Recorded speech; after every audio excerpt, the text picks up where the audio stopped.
Now, what we are seeing at this point is that we have two sides to the economy. One, which are the statistical numbers, which give us this great illusion that the economy is doing well. The Fed out there telling us it's doing well. The government putting out the statistical numbers telling us it's doing well. And then we have the people's economy, where it's the everyday person living in their home, shopping, working, maybe not working. And they are realizing and they are understanding what is going on here.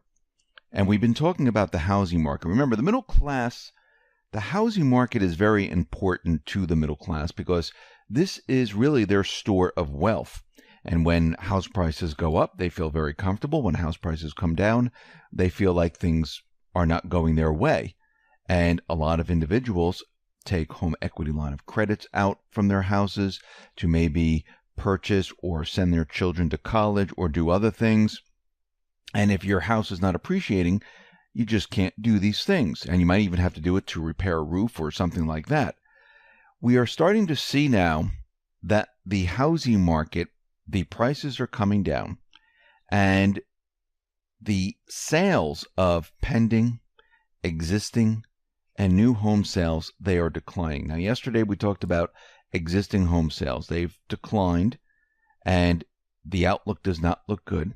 This is the very, very popular time of the year where people like to sell their homes, make sure their kids get in the home before school, make sure they have the address so they can register their children so they can go to school. It's warm weather. People like to move in at this time. Their flowers are blooming. It feels great.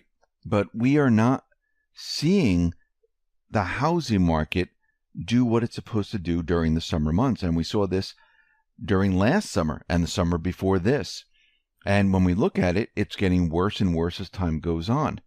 Now, new home sales, they were expected to rebound by 2.2% month on month after crashing over 5% in June. But guess what? It didn't happen.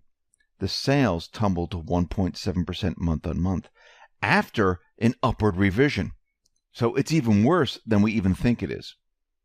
So June's 5.3% drop was revised up to 2.4% drop, which impacted the miss in July. And we could see that this whole entire situation with the housing market, it's not going to turn out well. If we look at the UMich home buying condition, we see that people are looking at this and saying, listen, it's not a good time to purchase a house. Interest rates are moving up. A lot of the houses aren't for sale anymore. People are taking them off the market. Prices on homes are coming down, and it just doesn't look good. We see that the PMIs, they're signaling that the U.S. economy has cooled. Second quarter manufacturing has led to a slowdown. And when we start to look at this, we can see that U.S. manufacturing and services PMI, they missed their expectations and dropped for the third month in a row. And it looks like manufacturing is slowing right now.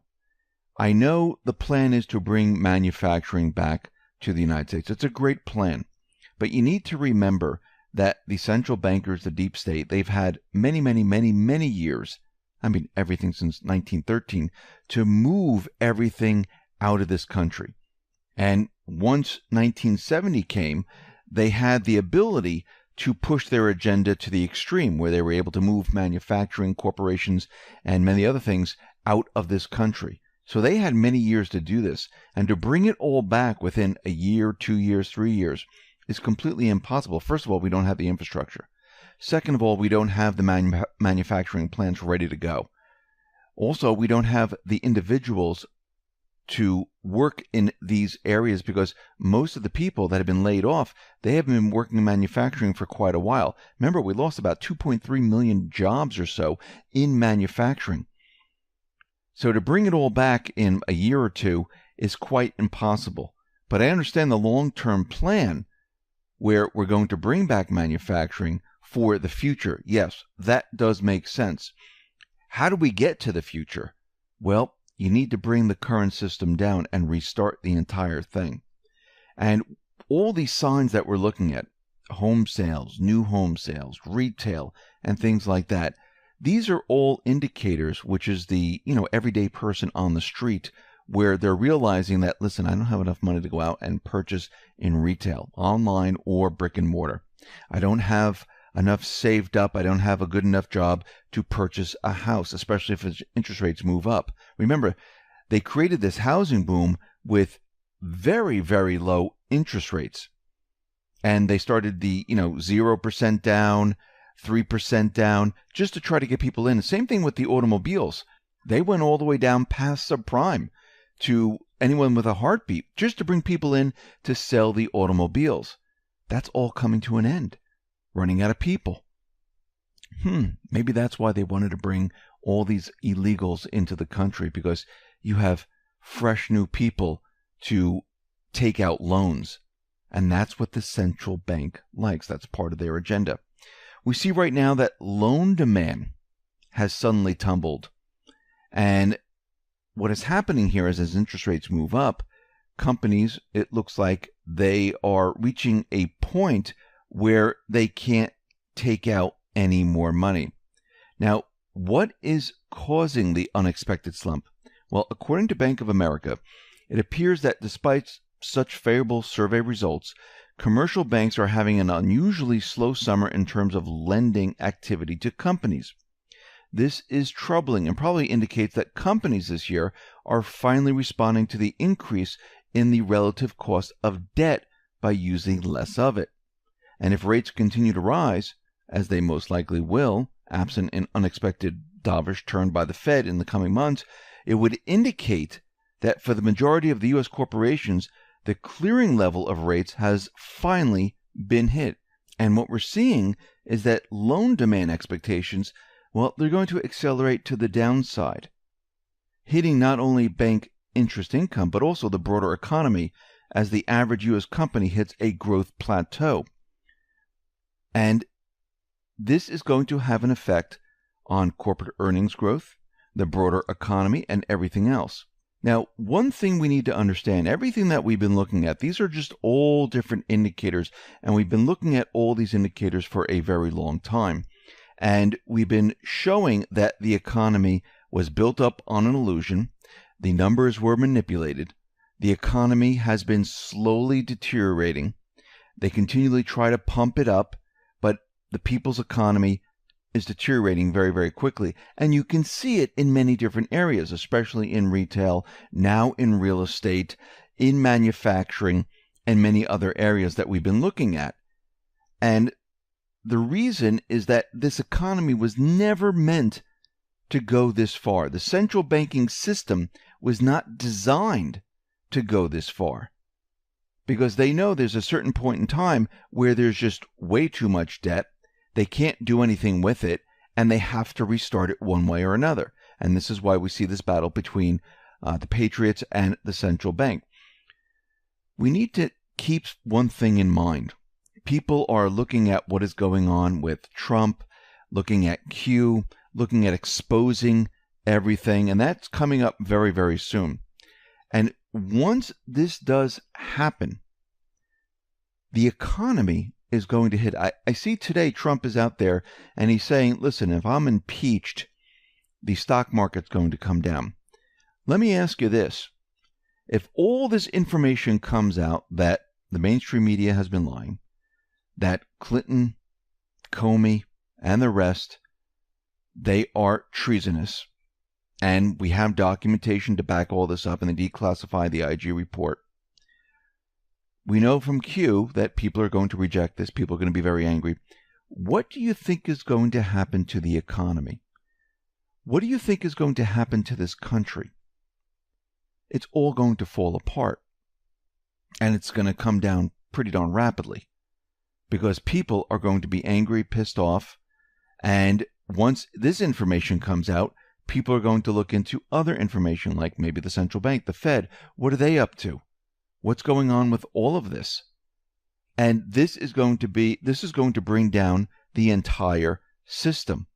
This is not just, let's just, take these people, send them to jail, and the rest of the country is going to be fine. Because remember, most of the country, they're sleeping right now. They don't know that this economy is a gigantic illusion. They don't know that these individuals have been running this economy for their benefit, not for the people's benefit. And when all this information comes out, the whole house of cards comes down. And that includes the economy. That includes everything. And this will be the transition. This will be the transition into a new system, a new economy without the Federal Reserve, or the Federal Reserve, which is nationalized and controlled by the people. Don't know why we still need it, but we should just create the currency ourselves. But let's say this is the first step and this is what they do. A new system without the certain individuals in government, the deep state. Those people will be removed. This is a new system. It's a transition. It's a reboot. So when you think of all of this, this is not just one thing over here and one thing over here. It includes everything. And if you haven't started to prepare, you need to start, because this is going to happen one way or another. And you don't want to be sitting there going, wow, what just happened here? This was all released. The population's going crazy. They don't believe it. The stock market is falling like crazy, because you know that's going to happen. Businesses are saying that they have to lay off. And all of a sudden, we start to get the real information about what the economy is really doing. And a lot more stores close, a lot more businesses close. The whole thing is a complete and utter mess. And you don't want to be running to the supermarket. You don't want to be running all over the place to get your food, to get your supplies, to get your money out of the bank, to get your gold and silver, because a lot of it you won't be able to get. So if you haven't started to prepare now, I would start. You can go to any of the warehouse type of stores like Costco, BJ's, or whatever you want to do, and you can stock up on supplies. You can keep gold and silver, in your home someplace safe. You can keep cash someplace in your home safe. This is my opinion. This is what I do. And you can keep certain materials within your possession to make sure that you have everything that you need: water, medication, things like that. Because once everything starts to fall apart, and yes, they're going to try to bring it up as quickly as possible. Will that be easy? When I say quickly as possible, I don't mean like the next day. I mean, it might take 3, 4, 5 months. I mean, think about it. Go back to the 70s when we were the reserve currency and we came off the gold standard. They're moving us onto the petrodollar system. For those people that remember, I mean, how long did you have to go to the gas station and wait for fuel on those odd, even days, or the green flag, red flag? For those people that were trying to get a job in the 70s, how long did it take you to get a job? I mean, these are the things that you have to think of. Yes, in the later 70s, move into the 80s, when things started to even out and interest rates started to come down again and things like that, and credit opened up, it was a whole new world. But that transition period of time, remember back, and if you can't remember back to that time because you're not old enough, ask someone. Ask them what happened during that period of time. And they will tell you. And that was a time when we were the reserve currency and we were coming off the gold standard. We had a very little bit of debt and we're moving on to a new system. Now we're at the end cycle of a central banking system. We're not coming off the gold standard. We're coming off of a petrodollar system. We have a huge amount of debt, and the economy was propped up with this gigantic illusionary statistical number nightmare. And once all this falls apart, people are going to realize what this really is. And it's not just about the Clintons. It's not just about Brennan and Clapper and Comey. It's everything all together. And once this falls apart, hope in the stock market comes down. Hope and faith in the dollar disappears. This is what's going to happen, because think about all the countries around the world. The United States is going to look like a mess to every other nation. It's not going to look strong. It's not going to look like they have it together. It's going to look like there's been corruption for many years. And there's all these people that are being arrested now. I mean, right now, countries are looking at it and they're saying, wow, look at all these people being arrested in the FBI or firing, resigned. Same thing in the Department of Justice. Once these indictments come out, the entire economic system is going to be chaotic. And this is why you need to be ready and prepared, because it's not just one thing, it's all of it together.